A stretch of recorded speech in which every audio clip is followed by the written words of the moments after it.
Welcome to the recorded version of the 50-50 Rule, Managing Sibling Dynamics, part of the Family Caregiver Support Webinar series, brought to you by the American Society on Aging and a generous sponsorship from Home Instead Senior Care. We have Laurie Owen on the line. Laurie is a trainer with Home Instead Senior Care. She has been with the company for almost 8 years, and Laurie has been responsible for developing many of the training courses that Home Instead offers. And we're going to get right into the presentation, and I would like to turn the floor over to our guest presenter today, Laurie Owen. Thank you for joining us today, Laurie. Thank you very much, Steve, for having me. I'm looking very forward to this. And thank you, everyone. Welcome to this webinar. And like he said, the name of this webinar is the 50-50 Rule, Managing Sibling Dynamics. So we're just going to go ahead and get started. So as you all know, at least 50% of you, according to that chart, that caring for an aging parent or a relative is hard enough. But when there's a conflict between adult siblings or sometimes a total communication breakdown, it is an extremely stressful situation for everyone. I've talked with many family caregivers over the years who tell me that they often disagree with their siblings about how to care for their parents and how to divide the caregiving tasks in the fairest way possible. Before I review these objectives, I'd like to share a story with you. A caregiver I know named Caroline has 2 sisters, and Caroline lives closest to their 89-year-old mother, and she assumes the role of the primary caregiver. Caroline feels that she knows that what she knows is best for her mother, since the other sisters live hours away and they haven't really been closely involved with her mother's care. However, Caroline and her sisters have been arguing for the last year whether or not it's time for her mom to move out of the house and into an assisted living facility. There have been some heated phone calls, of course, and some angry emails over this decision, and also about who will eventually inherit their mother's house. So now Caroline isn't even talking to one of her sisters, and it's distressing to their mother that they can't even get along. I suspect that many of you are facing a similar situation in your family and would like to know more about ways to overcome disagreements among siblings so you can all focus on what's really important, and that's caring for your parents. So today's webinar, you will find out about the 50-50 rule, learn about hot-button topics that often cause highly emotional discussions, get tips and checklists to help siblings cope with the demands of family caregiving, discover resources that can help avoid or overcome sibling conflicts. Next, my goal today is to provide you with a helpful tip, guidance, and resources to support you in your caregiving role. So first, let me talk about the nature of family conflicts related to caregiving. Sharing isn't always easy for brothers and sisters. Many of you may remember that when you were growing up of the challenging of divvying up your toys, bedrooms, family cars, all sorts of things. Even sharing household chores may have led to a family conflict. Well, some things never change. According to research conducted by the Home Instead Senior Care Network, sharing the care of elderly parents can be a source of conflict for adult siblings. The research found that in 43% of U.S. families, one sibling has the responsibility for providing the most care, and in only 2% of the families did the siblings actually split up the caregiving responsibilities. We know how busy our lives can get, and staying in touch, even with the siblings who live in the same community can be at times. However, not having regular communication with our brothers and sisters can lead to miscommunication and hard feelings, making it even more difficult to have candid discussions about what is happening with aging parents. According to Dr. Ingrid Kanitis, a sibling relationship expert from the University of Western Ontario, caregiving can either bring families together or cause trouble. And in some cases, it can do both. These issues can be very emotional. And I'd like to share a personal story. I actually have been a long-distance caregiver for my grandmother, but the relationship between my aunt and uncle, who actually were living right close to my grandmother, completely deteriorated after my uncle started to take care of my grandmother. Decisions were made, but we weren't consulted on the decisions. My uncle felt very, very isolated, like he had to handle it all. And really, we were all really willing to help, but he wanted to do it all. The result of that was that he was exhausted, he was mad at us, we were mad at him, and to be honest with you, the care my grandmother got probably wasn't always the right decision. So I know it can be very, very emotional. She passed away actually 2 years ago, and I know that there's a lot of regrets with all parties involved. So next I'd like to share some interesting research that provides great insights into the issues that siblings face as they try to provide the best care for their aging parents. And in a minute, I'm going to talk about the 50-50 rule, a program designed to help siblings communicate better, make decisions better together, and divide the caregiving workload. First, let's look at the results from a survey of 711 adults in the U.S. and 383 adults in Canada, ages 35 through 64, conducted for the Home Instead Senior Care Network. The respondents have siblings or step-siblings and currently provide care for a parent or older relative, or did provide care in the past 18 months. The survey was conducted by the Boomer Project, America's leading authority for information and insight about today's boomer consumer and the fast-growing 50-plus age market. Here's what the research showed. 46% of caregivers say their sibling relationships have deteriorated and their brothers and sisters are unwilling to help. 42% of family caregivers give themselves and their siblings below average grades for their ability to divide the caregiver workload. 64% of the youngest siblings are primary caregivers, compared with 57% of the oldest siblings and 49% of the middle siblings. I know that this is a lot of information to digest, but there's more. Next, on top of these findings, sibling caregivers may need to deal with another factor. According to additional research by Cornell University, favoritism is also alive and well. We found that mothers ages 65 to 75 in and around Boston, Massachusetts were perfectly willing to name favorites among their children. The truth is, birth order and paternal preferences do impact caregiving situations in families with multiple siblings. These are important factors to keep in mind as you and your siblings try to work together and make decisions on behalf of your aging parents. So what can you do? Home Instead Senior Care, the largest provider of non-medical in-home senior care in the world, has partnered with sibling relationship expert Dr. Ingrid Kanitis from the University of Western Ontario, to develop the 50-50 rule program to help siblings deal with the many issues associated with caring for their parents. The 50-50 rule refers to the average age, 50, when siblings are caring for their parents, as well as the need for brothers and sisters to equally share the care planning, 50-50. So if you're 50 and you have siblings and are assisting with the care of aging parents or relatives, it is time to develop a plan, and the 50-50 rule can help. Next, family caregiving can be stressful under any circumstances, but certain situations are hot-button triggers. These events can make caregiving much more difficult, so let's run through them.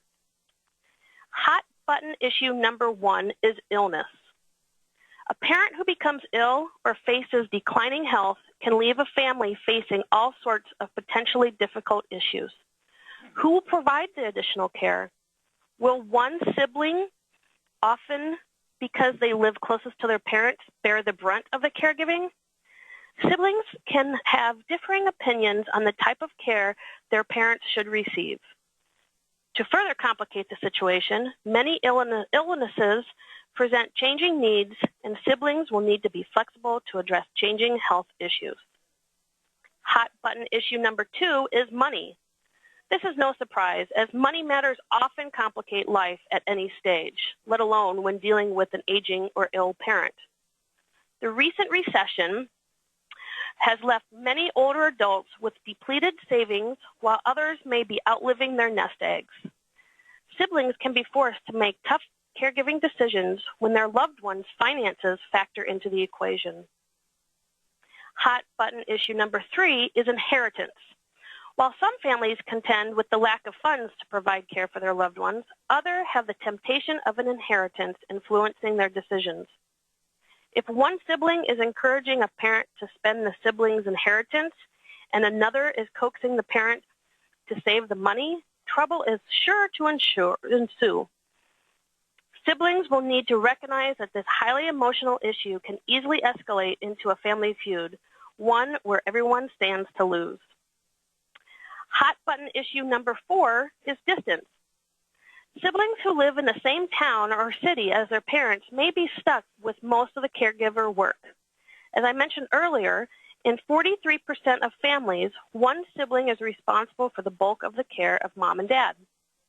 Long-distance caregivers can feel left out, or if they do speak up, viewed as meddling in the primary caregiver. By the primary caregiver. The final hot button issue is stress. Daily life can be stressful, and family caregiving can make it more so. Adult caregivers who have started a new job or are raising children can become overwhelmed when elderly family members need help. Siblings who are bearing the brunt of caregiving may resent brothers and sisters who are unable or unwilling to help, leading to more stress. So those are the top 5 issues that cause siblings to struggle with caring for their elderly parents. And some of these you heard me talk about already with distance and the stress with my family. Next. Now I'm going to share a checklist that can help siblings better manage the care of their senior loved ones. Step 1. Identify and list senior needs, including what your aging parent has and will need to enable him or her to remain independent. Key needs may include medical issues, housing, activities of daily living, and end-of-life decisions, including wills, advance directives, and long-term care. Other tasks to consider include meals, housekeeping, scheduling doctor appointments, transporting to doctor appointments, bill paying, grocery shopping, and companionship or outings. Next, step 2, research your options to learn what is available to help you meet your seniors' needs. There are many resources available. For example, websites like stagesofseniorcare.com, where you can find the guide, Stages of Senior Care, your step-by-step guide to making the best decisions. Or you can contact your local town or city agency on aging. Reach out to your network of friends and family and church or even civic groups. Find out what resources they have used and outside services they would recommend. What has helped them in caring for their aging parents? Step 3, divide the caregiving workload into tasks that will be met by family members and those that will be contracted out. When doing so, make sure each sibling has input in the process. Also, make sure the tasks fit the needs and abilities of your siblings as well as your senior loved one. List those tasks that your family member will be responsible for. Remember to keep the list flexible to meet the changing needs of your senior as well as the demands on your siblings. And designate someone to serve as a supervisor to manage contracting outside services. Step 4, promote sibling teamwork and decision-making by setting up regular times to stay in touch. Options include family meetings, phone calls, or email updates. Include these regular times in your caregiving plan, and they will go a long way in helping to avoid miscommunication and misunderstanding. But again, remember to be flexible to accommodate changing schedules. Make sure no one sibling is doing too much. If you are the primary caregiver, ask for help if you need it. If you are a long-distance caregiver, check in often and always ask for ways to help the primary caregiver. Remember that long-distance caregivers can also help by placing online orders, bill paying, record keeping, appointment scheduling, and of course they can assist with companionship for their parents by calling them on the phone, sending them letters, sending them emails, and even for some seniors, through Facebook and other social networking sites. So that's how to develop a checklist that can help you and your siblings better manage the care of your senior loved ones. Next, experts offer a number of recommendations on how to help siblings cope with the demands of family caregiving. Let's talk briefly about avoiding family feuds. We know that sibling dynamics can lead to family strife. The first thing to remember to do is to talk and listen. Sit down with your siblings, in person or by phone. Listen to their questions and their concerns, and begin to list the resources that your family will need through this journey. I talked earlier about how important it is to remain in contact with your brothers and sisters to avoid miscommunications and hard feelings. Second, make decisions together. Working together to divide up the workload is key to overcoming family conflict. Seniors' needs change as they age. So do the lives of you and your siblings. A website by the name of caring.com advises that rather than insist that all of the caregiving tasks be divided equally, consider a division of labor that takes into account each family member's interests and skills as well as their availability.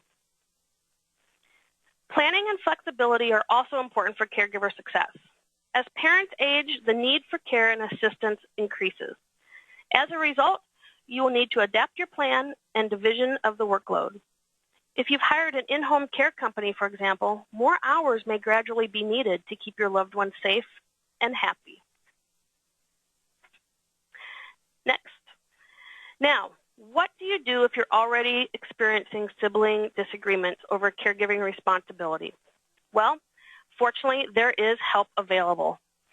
At the core of the 50-50 rule is a family relationship and communication guide and a website, solvingfamilyconflict.com.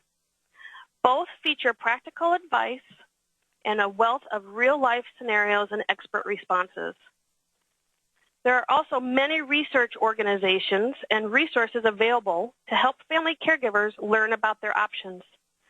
Work together to decide who will handle this job or try to divide the tasks so everyone has the opportunity to learn and share ideas. A good place to start is by doing online research on websites such as eldercare.gov and caring.com. Resources in your community such as agencies on aging, your parent's doctor, or a geriatric care manager can be of assistance as well. Taking care of aging family members can be a tough job and the stakes are high. Your sibling relationships and the quality of your parents' care are at risk. But with new approaches and a focus on building better family relationships, caregivers can make families stronger than ever. So I know this is short, but I hope you found today's presentation both helpful and encouraging. We've gone over a lot of information today. In your own family situation, you may be facing many of the challenges that we covered in this webinar. Please take a moment to think about the next steps for you and for your family. What are some of the things that you can do now to minimize sibling conflict while caring for your parents? And where can you turn for help? So thank you so very much for joining the webinar today, and I think that we'll be now open for questions. Yes, we are opening the line for questions. So please text us in your questions using the questions box there. If you have anything that you want to ask Laurie, please send them in. And Laurie, if you're ready, let's get right to it. Okay. First question. With the challenging economic times, my siblings and I are not in a position to financially assist my father with care needs. I feel like one of us should step up and ask him to move in with us. But honestly, I have some concerns about that. Do you have any help or advice to offer? That's a topic that we hear quite a bit. There's a lot of things to consider when thinking, talking about having your parents move in with you.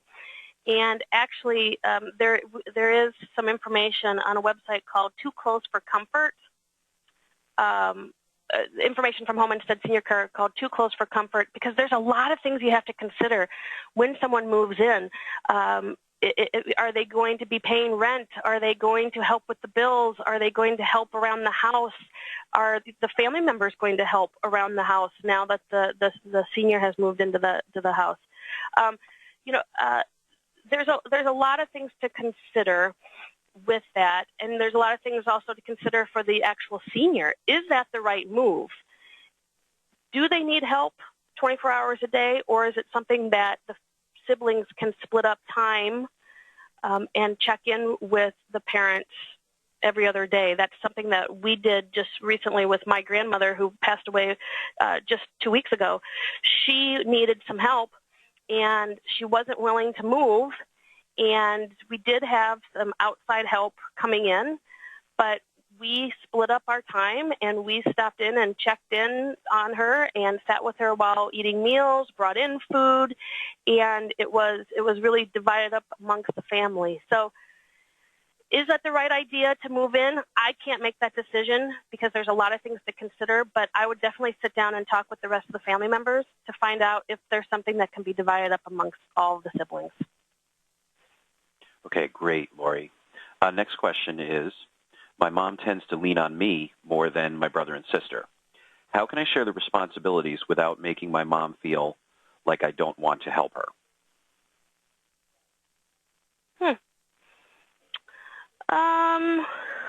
Gosh, that's a great question. That's actually, I hope that people don't mind that I'm using real life stories here, but I was always closer with my grandmother, and she and I would go shopping on Saturdays, and she and I and my aunt always had Sunday night dinner. My brother just recently moved back to town, and even though she kept calling me for help with different things, going to the grocery store, helping her around the house, that was something that I actually would call my brother and have him come with me on some of these tasks, because then she would know that we were doing things together and that she felt more comfortable actually than calling him because he was so willing to help at earlier in the week or earlier in this time frame. So I guess it's just all about communication with that, just making sure that you communicate with the family, and maybe the other family members offer. Maybe they call and they offer for help. So before she even needs anything, a different family member is offering. Okay, next question for you, Laurie. My dad has no regard for my busy life. He makes doctor appointments and schedules other things without checking with me first. I don't feel like I can tell him no, but this is really running havoc with my schedule. Any help would be appreciated. Again, communication. If they're making doctor's appointments and you just can't make them, you know what? That's just a communication. Maybe you give them some time. You call them and say, here's when I'm available this week. So if you could please make the appointments. Now, having no regard for you, that might be a different topic, but if you can give them some specific times and dates that would work for you, and it's just all about communication, just respecting them and respecting you and your busy life. Okay, kind of a follow-up on that same sentiment about communication. The question is, I am the primary caregiver for my mom. What is the best way to get other siblings offering unsolicited advice to butt out?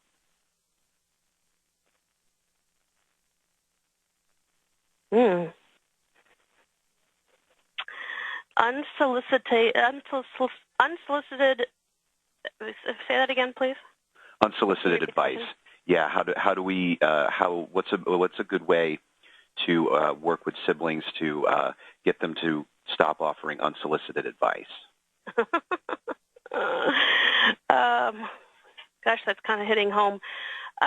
I would go back to what we said in the webinar and actually having scheduled communication times where that they're going to share their concerns, their questions with you, and I would guess that the person who's receiving this unsolicited advice probably just needs to be a little bit patient with the rest of the family members, because everyone is trying to help. Everyone is trying to do their share, and knowing that you can't take on all of it.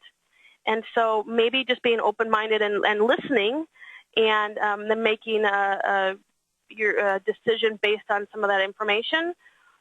Definitely having a family meeting to talk about things, just so that everyone knows that they're being heard, because that's where a lot of the stress comes from, is that people think that they're being ignored. But having those regular scheduled meetings just to make sure that people are open to share. Okay, along the same lines of communication, again, Laurie, the question is, do you think that conference calls would be a helpful tool for long-distance caregiver siblings? Of course. Any way that they can talk. Conference calls, nowadays people are Skyping, and any way that they can communicate is the best, is great. Okay, next question for you. One of my siblings feels that she should receive a larger share of an inheritance since she is the one who helped my dad out the most. But my dad does not feel that this is fair, and it's causing some tension. What can we do? Wow, that's kind of hitting home also. Well, it's the senior's money, and I guess that in my opinion on that you just have to follow what the inheritance says. Now, it depends, though, I guess, take into consideration if this sibling had to quit their job or have had, some hardships because they've done so much care, taking so much care of the father, and maybe that is just a communication to the father that, here's what this sibling had to give up, and in order to take care of you, and maybe they need a little bit of help. So I guess there's two different things there, that if they had to quit their job, if they suffered from any financial hardship, then perhaps. But that's kind of my opinion about that. But it would all boil down to what the senior says. Ultimately, it's their decision. Okay, great advice. Next question for you, Laurie, and I think this is a really pertinent one. The question is, as a healthcare provider, one of the issues that we see often is when family members, and particularly siblings, wait too late to address issues regarding their parents' plans for long-term care. How would you recommend helping them approach the subject of long-term care without making the parent feel like their freedom is being taken away too soon? Well, that's interesting because Home and Stead Senior Care also has the 40-70 rule, which means that if you're 40 or if your parents are 70, you need to start making some decisions. So that's a great resource that you can get from the local Home and Stead Senior Care franchise office, or from homeandstead.com. But the other thing is that, I just keep going back to communication. If nothing has been planned, and that's actually kind of what happened with my grandmother. We had no definite plans. We were kind of waiting to see what was going to happen because we know that they wanted to stay in their house for as long as possible, and none of us wanted to be the ones to tell them that they had to leave. Fortunately and unfortunately, some incidences popped up where they both realized that there needed to be a plan, and they were really instrumental in making that plan, and we just carried it out. And so, it's kind of a tough subject because that's their loss of independence. If they need to move somewhere, or if they need more help, it is a really a tough subject. But just being patient and giving them the pros and not the cons, and trying to make it so they understand that you're just looking out for their best interest is my suggestion. Okay. This next one is more of a comment from one of our attendees, but I think it's really pertinent and could really benefit some of the folks that are listening in today. And the question is, or the comment is, the siblings who help in an area of expertise, such as an accountant sister who helps a parent with finances, or a sibling who lives locally and gives rides, can benefit emotionally from supporting their parent. And asking those who don't step up to help may help them to avoid feeling guilty after the parent passes on. So I thought that was a really pertinent comment. Sure. I just wanted to put that in there too. Yeah. Next question for you, Laurie. My sister and I don't get along at all, and we have almost no contact and have had this situation going on for years. How can we now possibly split the care and responsibilities for my dad without killing each other? There are some resources in the community that might come in handy in a situation like that. I do know that working with a geriatric care manager, having a third party that could hopefully intervene and act as the mediator could also be helpful. There are some coaches life coaches out there that could also help with that. It's one of those things that sometimes people just need to understand. The final result is the care for their loved one, and I know how that goes. The siblings don't get along, and they've never gotten along. But I would recommend bringing in a third party from the community. And you can go to Care Manager, I believe it's Care Manager, and actually, Steve, you might be able to have that, caremanager.com, caremanagement.com. Yes, I believe that's it, but I'm not positive. Yeah. Okay. That will help you find a care manager in your community. Okay, great. Next question, Laurie.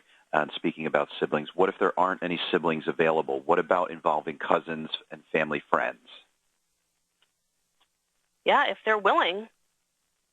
If they're willing, if they're part of that senior's life, then I think that they would have as much of interest than anyone else would.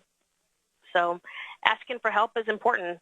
And if you can get help from a cousin or a family friend, and if they're willing to give it, then yeah, great. Okay, and I think that it's really important to reiterate what you said, Laurie, about the communication is really a big part of this, and asking for help as well. I think from my perspective, those are some of the real takeaways from this event that I've learned from what you've been talking about today. Yeah.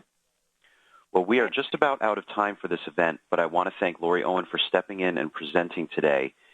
Thank you very much for joining us today, Laurie. We appreciate it. Yes, thank you. It was an honor to be a part of this.